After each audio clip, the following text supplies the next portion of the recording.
All right, buckle up for a deep dive, everyone. Today, we're headed into some seriously dark territory. Sounds intriguing. We're talking serial killers, Oh, wow. Okay.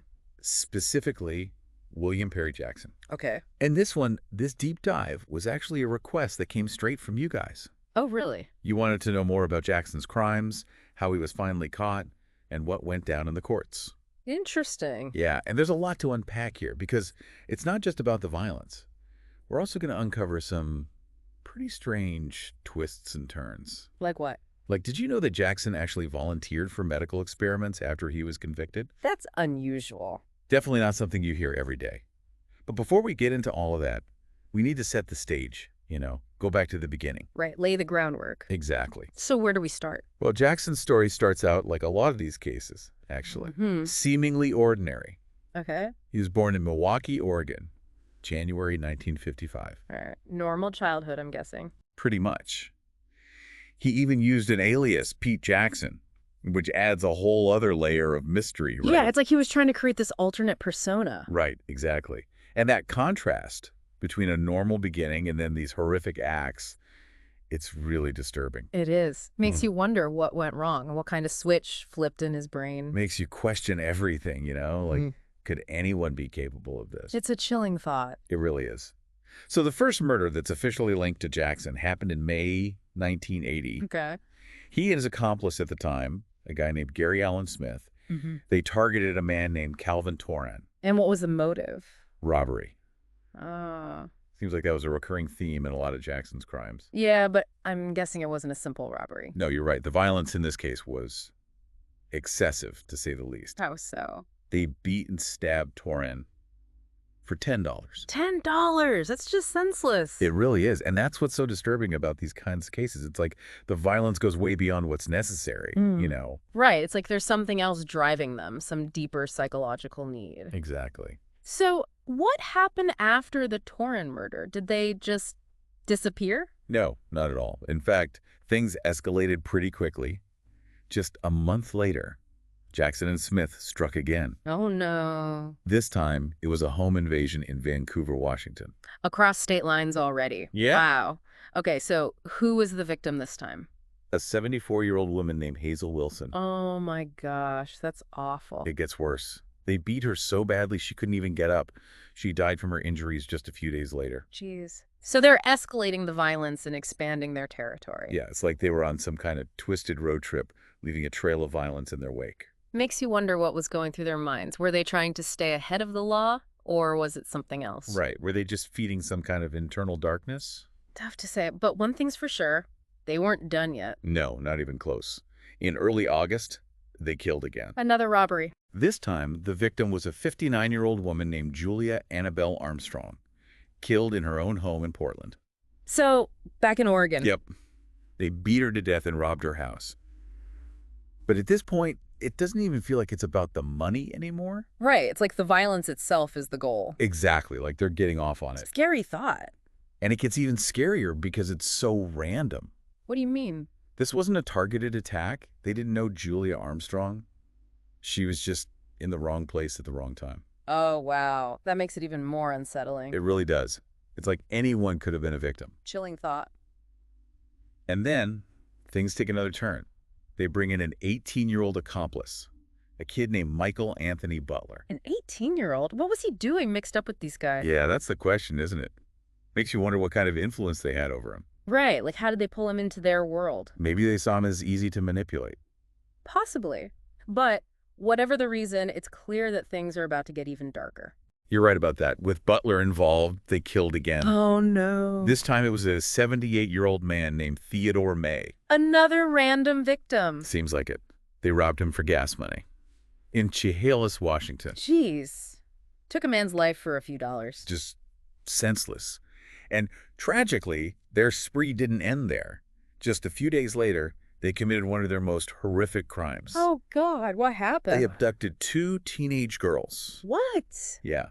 One was 14, Charmel Ulrich, and the other was 13, Lori Leach. Oh, no. They raped and murdered Charmel. This is just unbelievable. It's beyond horrific. Lori thankfully managed to escape. Thank God for that. But can you imagine the trauma? for both of them. It's just unimaginable. So how did this reign of terror finally end? How did they catch these guys? Well, as is often the case, it was someone talking. Michael Butler, the youngest of the group, he just couldn't keep quiet about what they'd done. He confessed. Pretty much. He started sharing details of the crimes, Uh-huh. and that led to his arrest. So it was Butler's loose lips that finally brought them down. Exactly. And his confession was a major turning point. He revealed crucial information, including the location of Charmel Ulrich's body. Wow. So they had enough to arrest Jackson and Smith? Yeah, they were finally caught on August 22nd. It's almost hard to believe it took that long. I know. But their capture was just the beginning. The story doesn't end there. What do you mean? The trials, the medical experiments, the escape attempt.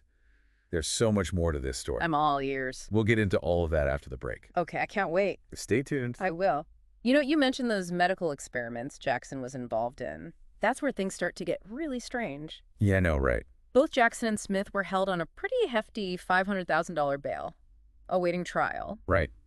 But it's what Jackson did during that time that's so bizarre. Well, yeah, you have to remember this was a period of, intense ethical debate about medical research. Yeah. You know, especially research on prisoners. Right, right. And Jackson just willingly throws himself into the middle of it.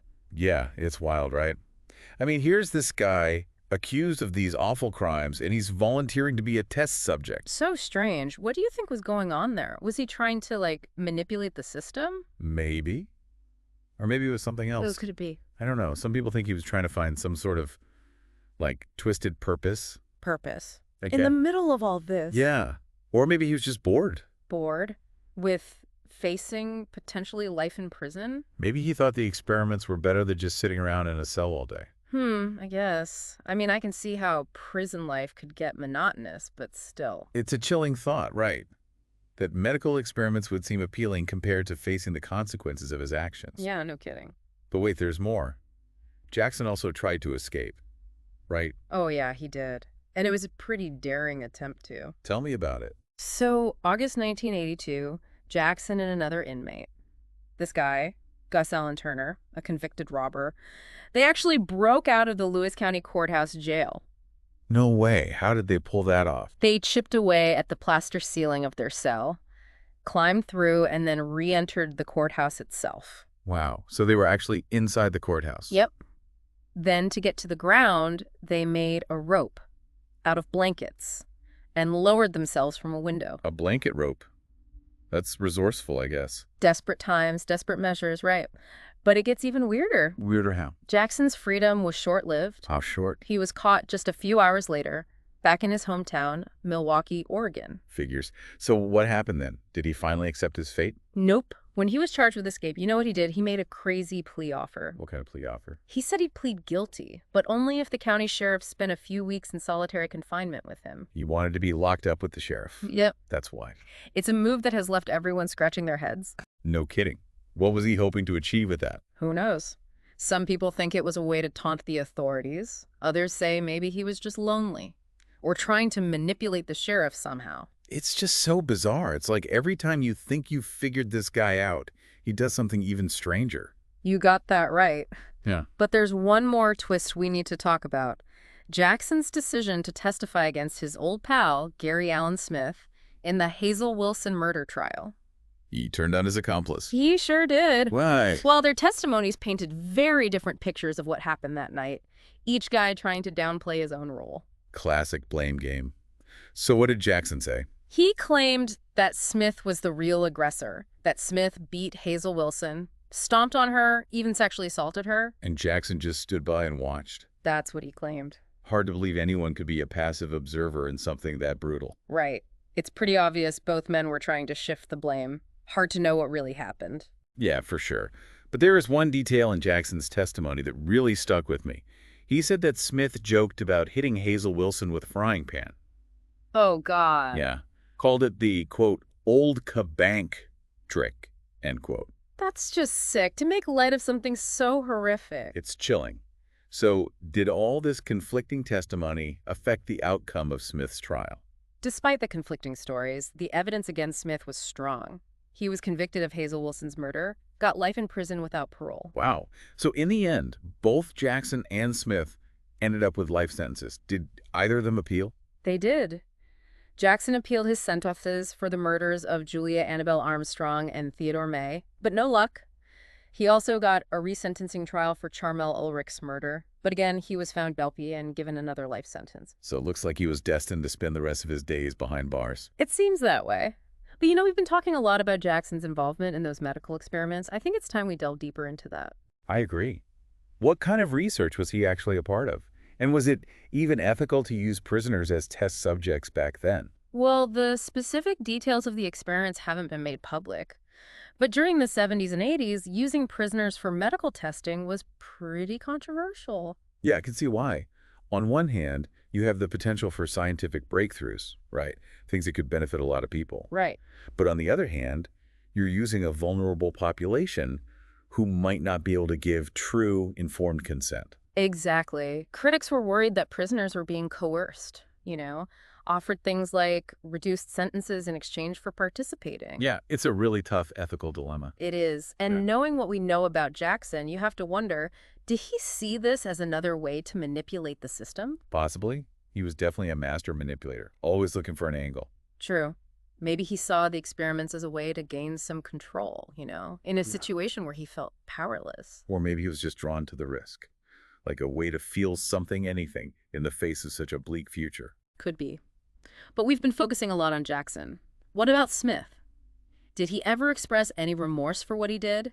Not really. Smith always maintained his innocence, even after he was convicted. He blamed Jackson for everything, said he was just a pawn in Jackson's game. So two guys, each pointing the finger at the other, saying they were the mastermind. Yep, it's a classic case of he said. Hard to know who to believe. Yeah, it just adds another layer of complexity to this already messed up story. Yeah. So we've got their crimes, their capture, their trials, the aftermath. But I'm still left wondering, what drove these men to do such horrible things? Was it power? Lack of empathy? Something else entirely? Those are the million-dollar questions, aren't they? And honestly, there's rarely a clear-cut answer, especially with serial killers. Right. It's not like they leave a note explaining their motives. Exactly. It often comes down to a mix of factors. Individual psychology, social influences, maybe even some biological stuff. It's complicated. It's like trying to understand the mind of a monster. Which is a good place to leave it for today, I think. Yeah. We've covered a lot of ground, from their early crimes and capture to their trials and convictions. But I feel like there's still so much to unpack. There is. And we'll continue to unravel this tangled web in our next episode, so be sure to tune in for the final part of our deep dive into the William Perry Jackson case. It's been a heavy but important journey so far. Thanks for joining us. Huh. As we've been talking about Jackson and Smith, their motives and all, I keep thinking about how random some of their crimes seem. Yeah. Like Julia Annabelle Armstrong. All right, she was just at home when they decided to attack. Right. It wasn't personal. It wasn't like they had a vendetta. No. It was just, I don't know, senseless violence. Yeah, and that randomness, it's often a sign of a serial killer, actually. Oh, really? Yeah. It's one of the things that sets them apart from, say, someone who commits a crime of passion. With a crime of passion, there's usually a clear motive, a target. But serial killers, their actions often seem unpredictable, impossible to guard against. Yeah, it's terrifying. It really makes you wonder what's going on in their heads. For sure. Are they in it for the thrill? Do they want power, control? Or is it something even darker? It's like looking into an abyss, trying to understand pure darkness. It's one of the biggest challenges we face. Trying to understand the psychology of people like Jackson and Smith. Sadism, dominance, a complete lack of regard for human life. And then you've got those little details, like Smith's Cabank joke. It's almost too much to handle. I know what you mean. How can someone make light of something so brutal? It really highlights their lack of empathy. It's not just about the violence itself. It's their total indifference to the suffering they cause. It's chilling, for sure. But it's something we have to confront, I think, if we want to understand, maybe even prevent these kinds of things from happening again. Which brings us back to those medical experiments Jackson was involved in. You mentioned it was a controversial time. The 70s and 80s, people were really debating the ethics of using prisoners as test subjects. Exactly. It was happening a lot back then, but people were starting to realize the ethical problems with it. What were some of the concerns? Well, the main one was informed consent. Can prisoners, who are by definition confined, truly give informed consent? That's a good point. Right. And they were vulnerable, they might be coerced, promised shorter sentences, things like that. Yeah, that's a slippery slope. And with Jackson, I can't help but wonder, did he see this as another way to manipulate the system? It's definitely possible. We know he was cunning and manipulative. Look at his escape attempt, the plea bargain with the sheriff. Right, right. I guess it wouldn't be surprising if he saw those experiments as a way to gain some control, even if it meant putting himself at risk. Exactly. It's a really disturbing thought, but it fits with what we know about him. So we've got these two individuals, Jackson and Smith, each with their own messed up motivations, both playing a part in these horrific crimes. It really makes you think about evil, you know? It's not always so black and white. I hear you. There's rarely a simple explanation for acts like these. It takes a lot of work to try to understand the psychology of it all. Absolutely. So, as we wrap up our deep dive into the William Perry Jackson case, what do you think is the most important takeaway for our listeners? That's a tough question, but a good one. For me, it's this. Even when we're faced with something truly evil, we have to try to understand. Right. Not to condone it, not to excuse it, but to learn from it, to analyze it. So we can prevent it from happening again. Exactly. It's about recognizing that human behavior is complicated, that our choices have power, and that we all have a responsibility to create a safer, more just world. Well said. It's a reminder that we can't turn away from the darkness. We have to face it head on, with knowledge, empathy, and a commitment to making a difference. Couldn't agree more. Well, thank you so much for guiding us through this case. It's been heavy, but really insightful. My pleasure. And everyone listening, thank you for joining us on this journey. It's been dark, it's been disturbing, but ultimately I think it's been a valuable experience. We've learned about a truly horrific case, but we've also had a chance to reflect on some bigger questions about human nature, about justice, about the darkness that exists in all of us. And hopefully we've all come away with a deeper understanding of these complex issues. So until next time, keep exploring, keep questioning, and keep the conversation going.